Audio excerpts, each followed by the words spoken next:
Thousands of people who were left homeless by a volcanic eruption in Indonesia are still waiting for compensation.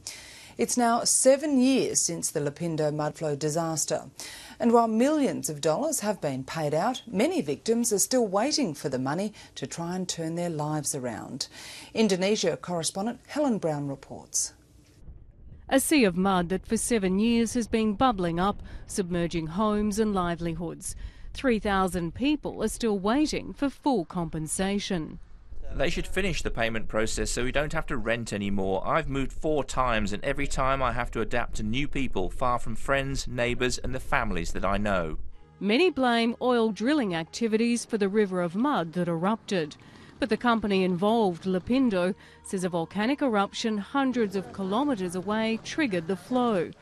The company did agree to pay compensation, but the final tranche of millions of dollars is yet to come through. Recently they say by the end of 2012 they will fulfill all the compensation, but in fact they don't have any money.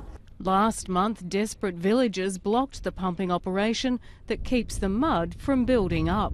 We blocked the project and told the workers to go. Once they pay, they can continue their work. We understand their feeling because it's already have been 7 years that their full compensation has not been fulfilled by Lapindo.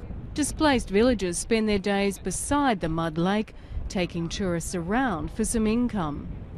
About 100 metres behind me is where this all started. You can see the white smoke billowing out of the ground, and then now and then you can see the mud bubbling up and shooting up into the air above the horizon. Also feeling the heat is this man. Abarizal Bakri is the patriarch of a powerful Indonesian family that partly owns the drilling company. He wants to be Indonesia's next president.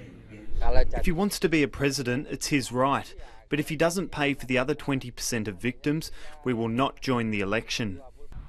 Tourists now walk across the sea of mud, which some scientists say could keep gurgling away for some time to come. Helen Brown, ABC News, Sidoarjo.